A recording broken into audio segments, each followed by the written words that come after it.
On this episode of Travelogue, we're taking you to Chongqing, where the food is hot, the weather's hot, and the girls are hot. We'll be heading to the river where it's all at. You can find Sichuan shows and a place to purchase those exclusive souvenirs. From there, we'll show you the unforgettable Dazu caves, as well as plenty of other things. So sit back, relax, and enjoy the show.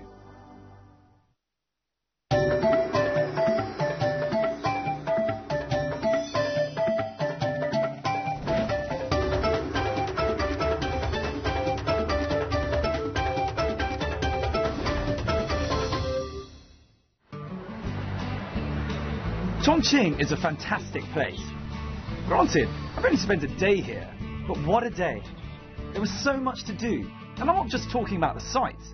It was the everyday people and everyday places which seemed so unique. On my first day in Chongqing, I was very busy exploring the sights in the city centre. The shops of the modern metropolis, the markets, the Stillwell Museum, and Hongyandong in particular. Now I've got a bit more time today, so I'm going to head a bit further out and see what the rest of Chongqing has to offer.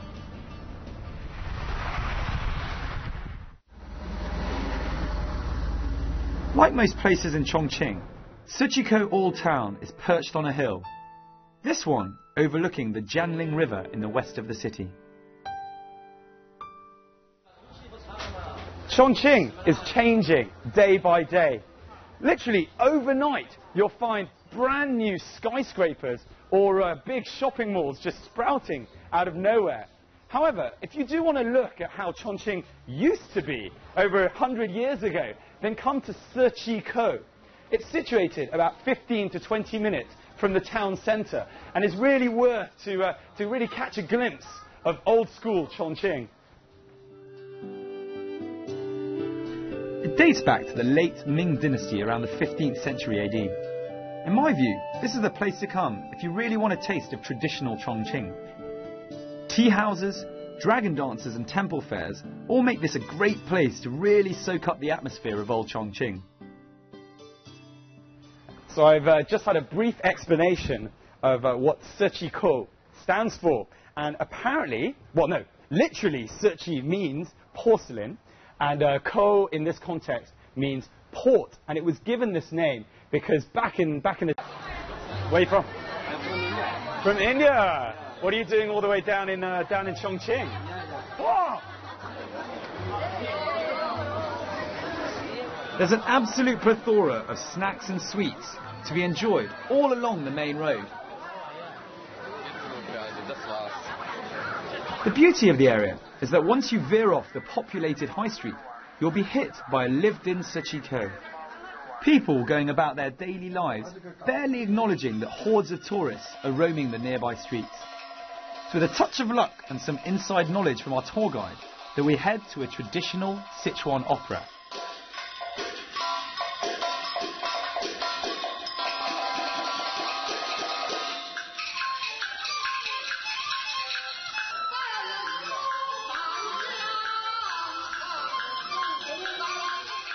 This is an experience to say the least. At first, it feels like some local open call auditions for something bigger, as several different people take to the stage and entertain the crowd. The fact is that this is very much a local production for the locals.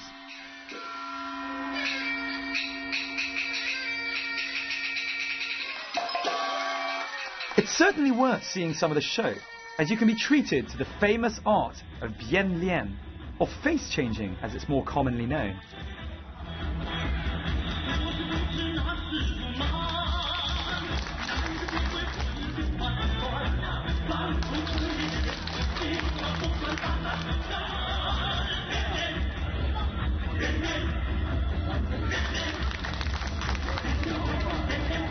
Face changing was first used in a story about a hero who stole from the rich to help the poor. When he was caught, he changed his face to confuse his captors and escaped as a result. I have no idea how this face changing works, and I'm informed that it's actually a secretive art form that requires extensive training. Very impressive.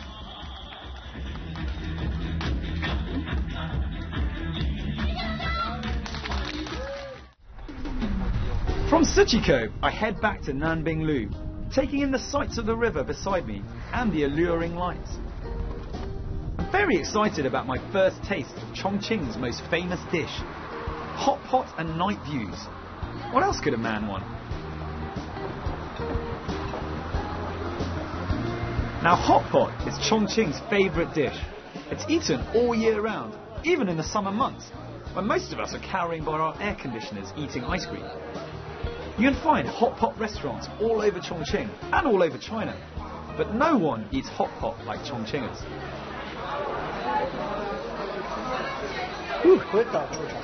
Now, when you come to Chongqing, you'll find that pretty much everybody eats hot pot. And hot pot's what we've got in front of us. It's the kind of thing where you get together with some friends, or head to a restaurant, pick out some fresh dishes like we've got here, and then just tuck in. Just throw some things right in to this chili sauce that they have here, chili oil. Now, I've had a little explanation of what hot pot is, and essentially speaking, it does differ in each of the different regions. But here we have hot chili oil, put in the vegetables. If it's too hot for you, you can have it into what they call the milder broth. And then you stick it in the sauce. Now, the sauces differ in every region, but here in Chongqing, they like to put sesame oil with garlic and MSG, and that helps to cool the actual, to make it cooler, and also to make it less hot, chili hot, which is a good thing, I think. Hey, how often do you eat hot pot? 3 times in 1 week. 2 or 3 times in 1 week? Yeah. Wow, what age do you first eat hot pot? When I was 7 years old. 7 years old? Yeah. 你有几岁？你先吃这个辣的火锅，你有几岁5岁，我5岁开始吃。5岁？不可能，是吗？我女儿3岁就开始吃这个了。Okay. So the first time he ate the hot bit of the hot pot, the chili bit, he was 5 years old, and he just told me that his daughter started at 3. She just had her first hot pot at 3 years old. Unbelievable. I can't even eat it at my age. Unbelievable. Oh, 这么厉害. Don't worry though if spice isn't your thing. Just tell the waiter you're pa la, and they'll bring the lighter broth, as it literally means scared of spice. Eating hot pot is almost exclusively a group affair. In all my time in Chongqing, I never once saw people eating hot pot on their own. You can go to certain restaurants that serve individual hot pots, but you'll still find people eating in groups. The thing I loved about the hot pot is that it's inherently a lot of fun to eat. It's full of life and action as you fish around for different types of food. All the ingredients are fresh and organic. Hot pot does differ from place to place. Some areas prefer using fish over meat, and others use different types of sauce to cool the food down. In my view, it's a wonderful type of meal to have, and I had an absolute blast celebrating my birthday, Chongqing style, with hot pot and cake. Thanks. Thanks, guys. I was very touched by the thoughtfulness of the people there, and it really was a genuine surprise when the cake came up.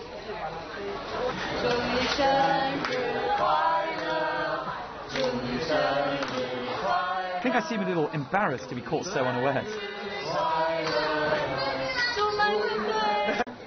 The picture about the Confucius teaching, how parents bring up their children. The Confucian piece depicting how to raise a child is also entrancing.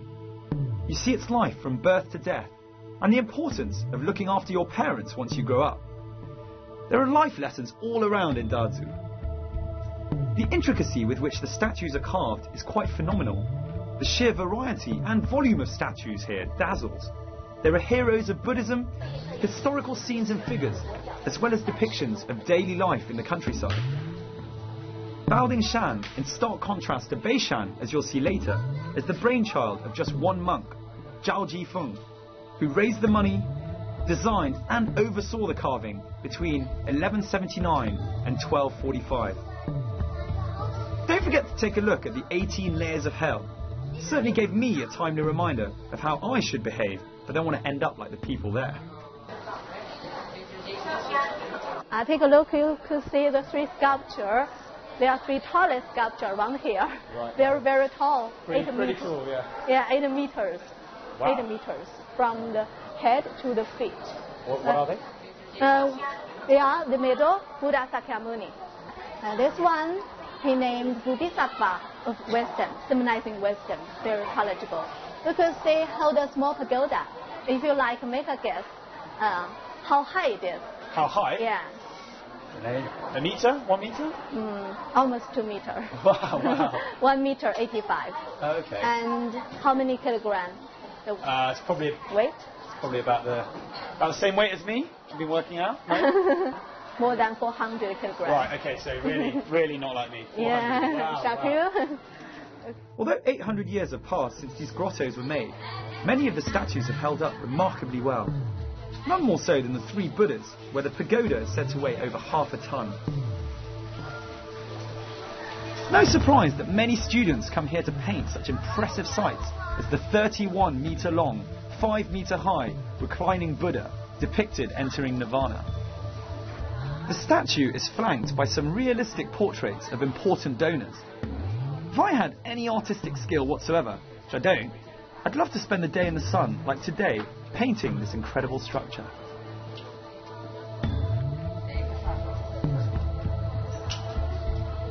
From here, it's only a quick 16-kilometer ride northeast to Beishan, where you're met with an altogether different style of rock carving, which is impressive all the same.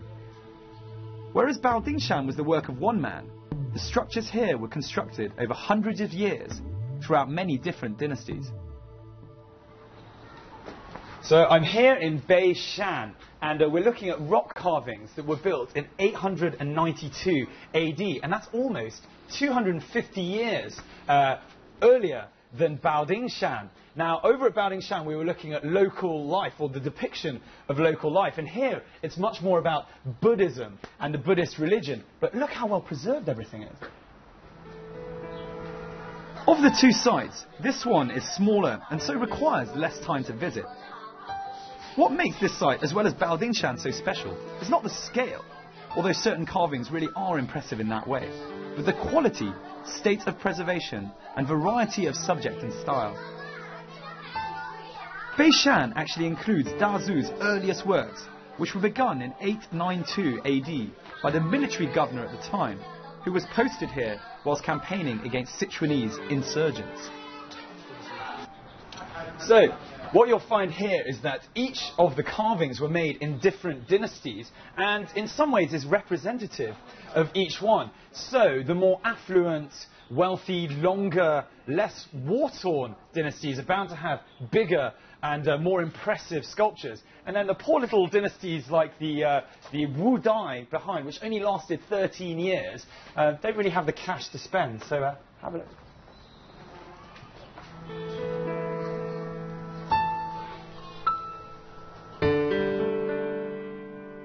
You'll find that the carvings here differ greatly from dynasty to dynasty, although all hold some sort of religious symbolism. It's amazing to think how well a lot of these carvings have survived the test of time. I'm genuinely blown away by this part. Definitely bring a guidebook though that can highlight the meaning of each carving, as it will make the experience far more wholesome. Either that, or just hire another tour guide like we did. It's definitely money well spent.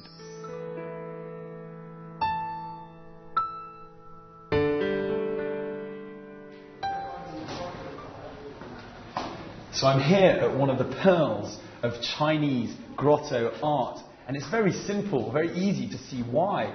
Everything here is just so beautifully and intricately carved. Take this rock carving of Guan Yin. She's looking down on me with her eyes are open, and her skin is so smooth and so lifelike.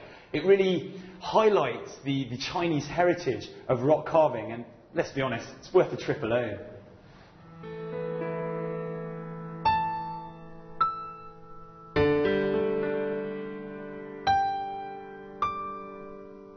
It's really too tough to call which one out of the 2 rock carving places I prefer. If you want a well-preserved experience, head to Baodingshan.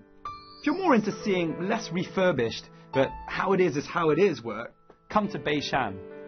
At the end of the day, both places rock. Excuse the pun.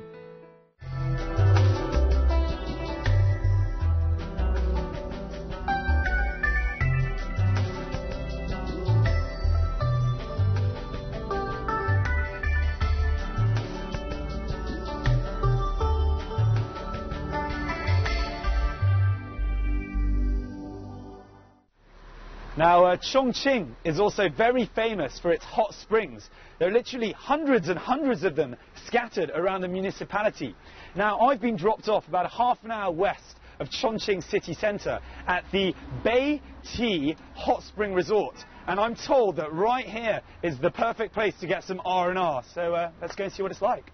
Personally, I don't think any holiday is ever complete without some well-deserved rest and relaxation.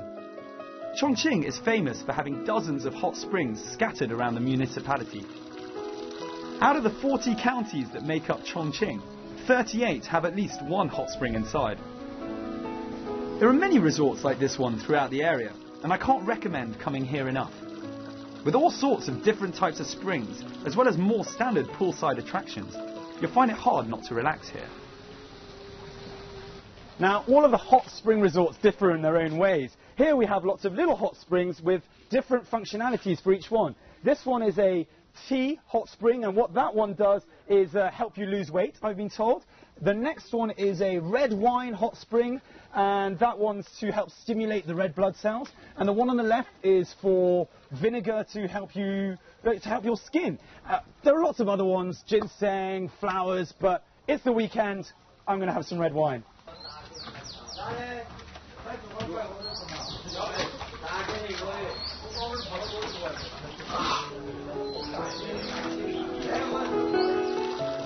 Being inland and so far away from the sea, this is a perfect place to get that seaside holiday feeling. I particularly enjoyed the suckerfish hot spring, as I've never been to anything like it. All in all, it doesn't matter what the temperature is on the outside, as you'll soon be heating up in one of the numerous pools here. Pure, unabated pleasure. It's no wonder that even during the middle of the week, you can still find so many people relaxing and having a good laugh here. Again, I go back to thinking how easily I could fit into this Chongqing lifestyle.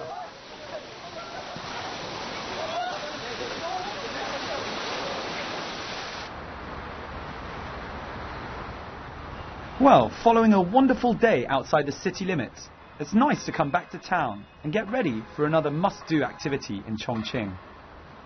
We've conquered the air with the cable car, now it's time to conquer the water.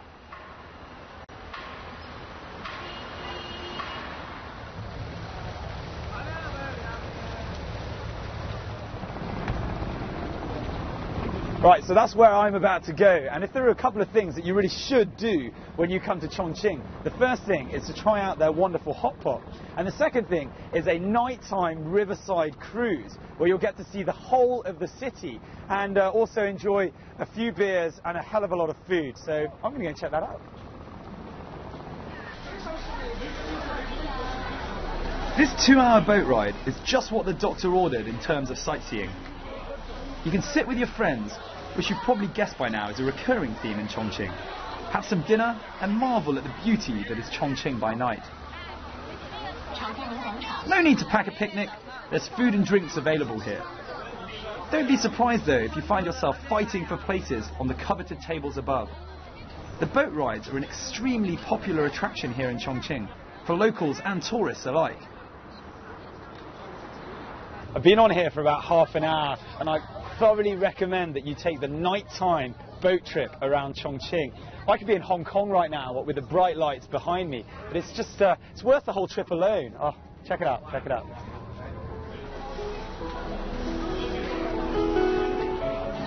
Don't be surprised to find that everyone on the boat is equipped with a camera or a video camera. And make sure you do the same. You're not going to want to miss capturing the incredible nighttime sights for posterity. Because nighttime Chongqing is arguably going to be your most abiding memory of the city, which comes alive at night. It really was for me the icing on the Chongqing cake with which I stuffed myself over the last 3 days. I'm happy and I'm full.